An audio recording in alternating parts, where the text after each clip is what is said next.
Cuando escuchamos hablar de nuevas tecnologías y de acceso a ellas, invariablemente pensamos en tener un teléfono móvil, una computadora, quizás una tableta.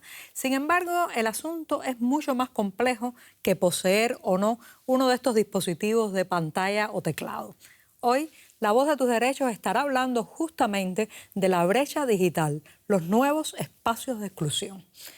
Para conversar sobre este tema tan apasionante, controvertido y actual, tengo un invitado en el estudio, es filósofo, uruguayo, aunque vive hace casi medio siglo en Alemania. Se trata de Rafael Capurro y es sobre todo, la razón por la que está aquí, es un especialista en ética de la información. Bienvenido a La Voz de tus Derechos. Muchas gracias. Pues al otro lado de la línea, y como este es un programa donde usamos las nuevas tecnologías, tengo a alguien que estará conversando con nosotros desde Buenos Aires, Argentina. Se trata de María Teresa Lugo. María Teresa es coordinadora de TIC y Educación en el Instituto Internacional de Planeamiento de la Educación de la UNESCO. Gracias por sumarte a esta conversación, María Teresa. Bienvenida. Gracias a vos y un saludo muy grande para ustedes dos.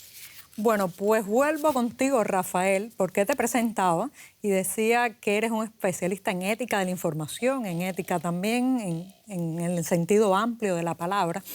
Y me gustaría que empezáramos por el tema de la brecha digital, que es en fin de cuentas de lo que trata hoy este programa, ¿no? Siempre que se habla de este concepto, se piensa en tener o no un dispositivo, en el acceso a una computadora, a un teléfono móvil, como decía en la presentación. Pero ¿es la brecha digital solo una cuestión de técnica, de infraestructura, de objetos?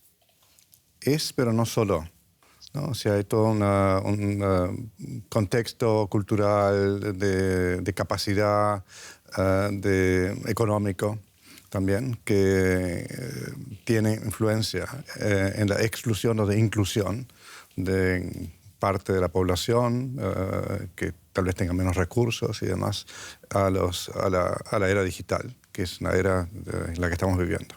Muy bien, muy bien. O sea, que es mucho más allá de tener alguno de estos objetos, ¿no? Eso. Interesante, porque siempre a veces nos quedamos solo en la parte física. María Teresa, sé que, bueno, has trabajado mucho el tema de la irrupción apresurada de las nuevas tecnologías, sobre todo en América Latina, que es la región de la que estamos hablando y de la que habla este programa. ¿Tú crees que esta llegada, este desembarco de las nuevas tecnologías ha cambiado, mejorado el tema de la enseñanza en América Latina? Yo te diría, Joanny, que en realidad la pregunta que deberíamos hacernos es al revés. Es pensar qué metodologías son las que mejoran los aprendizajes. Y es en ese sentido que te diría que las tecnologías, a mí me gusta pensarlas como apalancadoras, como catalizadoras de cambios a nivel de las prácticas educativas. Cuestiones como cooperar, colaborar, comunicar, co-crear, forman parte hoy del bagaje mínimo para ser un ciudadano del siglo XXI, ya que estamos hablando en un programa que habla fundamentalmente de derechos. Y yo creo que en ese sentido las tecnologías son justamente unas aliadas sin duda para mejorar estos aprendizajes. Pero creo que también tenemos que verlas no solo como herramientas pedagógicas, que de hecho lo son, sino pensarlas como un nuevo contexto para el aprendizaje, para estos nuevos aprendizajes que implican, y con esto me gustaría por ahí terminar esta pregunta, pensar que tenemos el desafío a partir de la entrada de la revolución digital, como planteaba Rafael, enseñar nuevas cosas, pero también de una manera diferente. Bueno, pues me gusta eso de ciudadanos del siglo XXI. Justamente cuando estábamos preparando este programa, lanzamos una pregunta en las redes sociales y dos lectores, espectadores de La Voz de tus Derechos en Facebook, pues respondieron. La pregunta no iba por el tema de la enseñanza, la educación, como tocaba María Teresa, sino por el tema de la pobreza, la economía. Y decía, ¿puede el acceso a las nuevas tecnologías reducir la pobreza? Y es muy interesante lo que respondieron. Por ejemplo, Cecilia Muy dice, sí, reduce la pobreza acompañado de recursos de capacitación, ya que la tecnología es una herramienta. Sin embargo, Alexander Oviedo dice, por sí sola no, pero ayuda a los que saben aprovechar el acceso a estas tecnologías.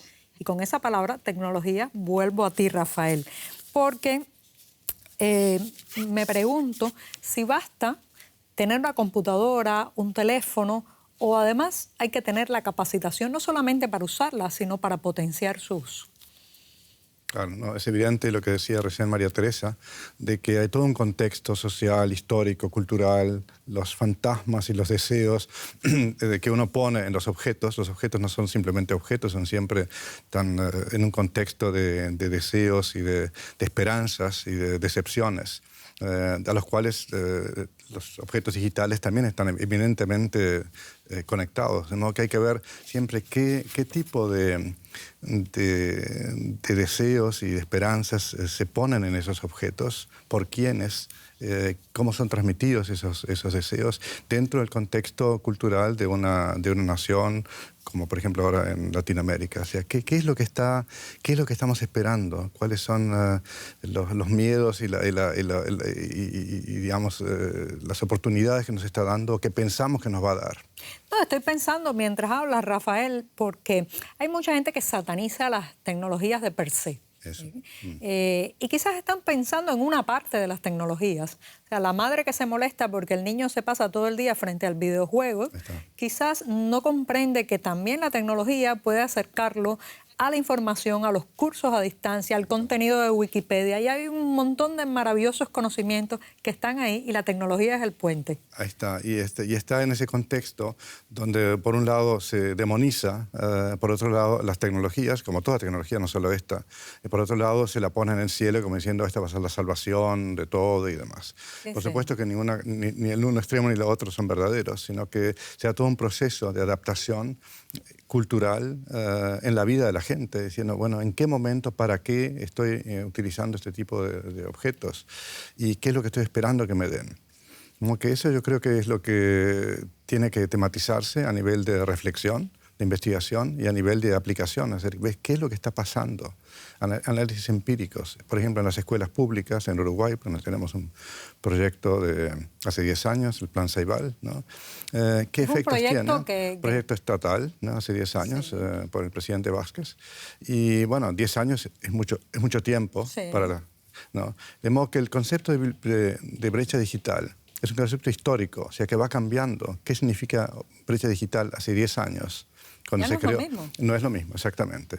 Interesante. ¿No? Si uno lo toma, ¿qué es la brecha digital? Bueno, no es lo mismo hace 20 años, hace 10 años y lo que está haciendo ahora. Porque la tecnología ha cambiado, porque tenemos tablets, tenemos esto y tenemos lo otro, y porque las esperanzas y las decepciones van transformando a la gente también, el uso diario o no que lo tienen.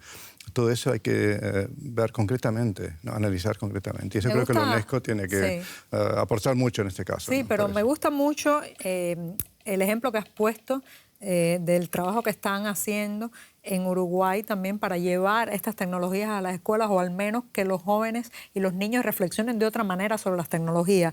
Y voy a aprovechar, Rafael, para compartir un video. Se trata de un video que muestra una escuelita a las afueras de Montevideo, justamente, donde la Fundación Capurro FIC apoya el proyecto de una biblioteca híbrida.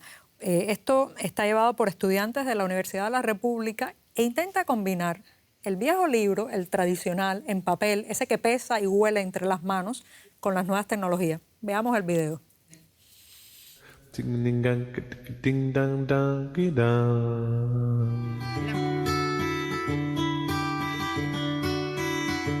La mayoría de las escuelas no cuenta con un espacio físico como para una biblioteca. Y realmente vale la pena desde todos los puntos de vista, porque es un lugar que permite a los gurises acercarlos a los libros. Es un lugar donde los libros están ordenados de determinada manera y que permite el acceso de los chiquilines a los libros. La colección juvenil, que son los colores verdes, los textos de estudio el azul, colección de referencia, que son diccionarios, enciclopedias, atlas, va con el negro, informativa, que es todo el libro que digamos, no es de ficción, y el libro no. Acá el chico es el que automáticamente viene, revisa, revuelve, agarra lo que le gusta y se sienta a leerlo tranquilamente. Entonces, bueno.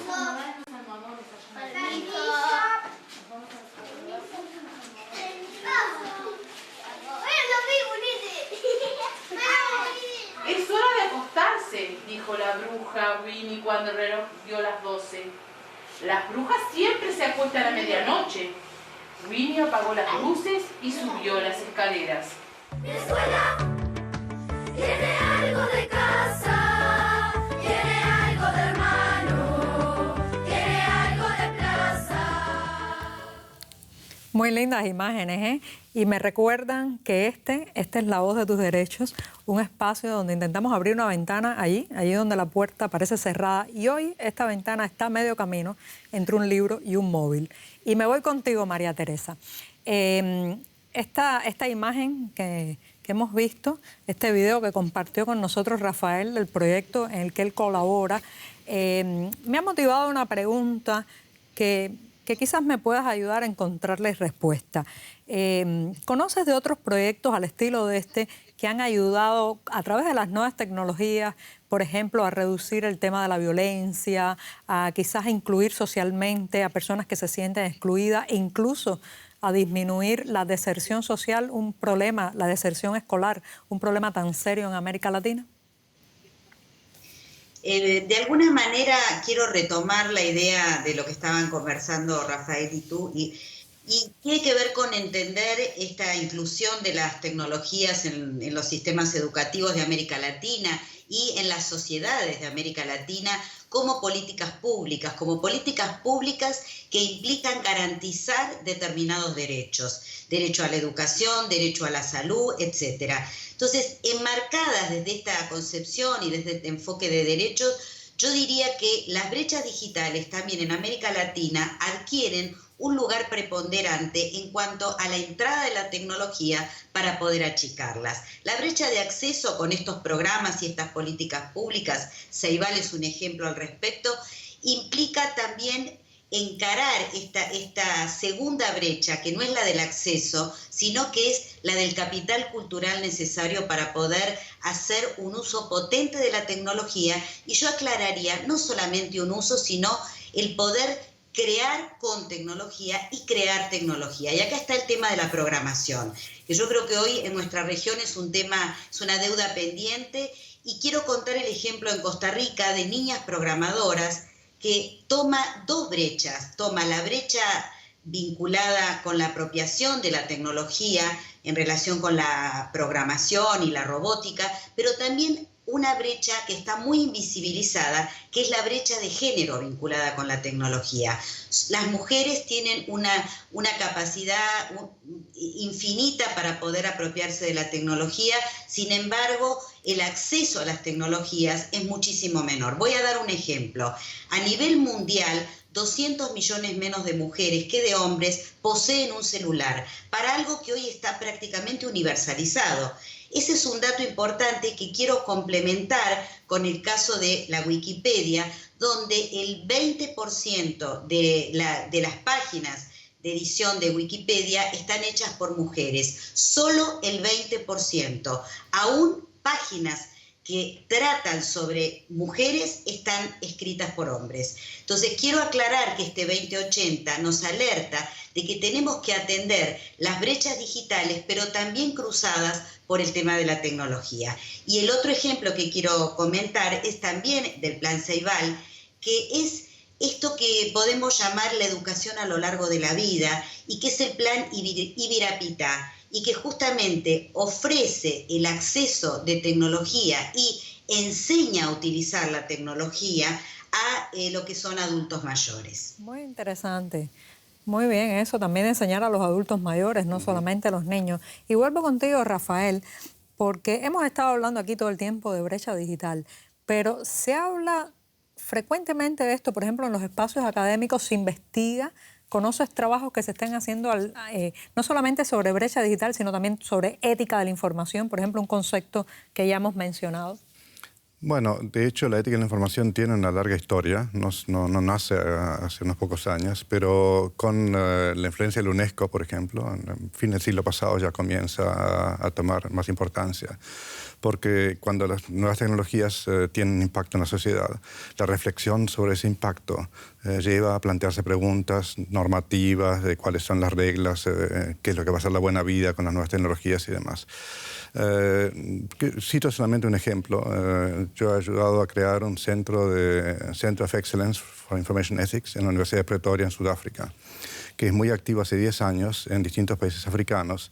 Hacen workshops, encuentros, tematizan problemas en los townships y demás, que ayudan a la gente a reflexionar sobre cómo van cambiando ellos. O sea, el asunto de las tecnologías desde el punto de vista ético es quiénes somos nosotros, o sea, cómo nos cambian la tecnología a nosotros en nuestra forma de ser, nuestra forma de concebirnos.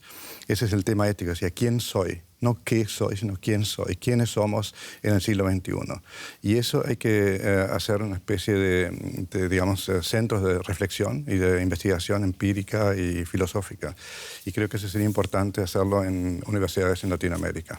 Claro, claro, pensar en eso, reflexionar, poner por escrito. Exactamente, sí. Pensar y no precisamente con la pantalla adelante. Eso, ¿no? eso.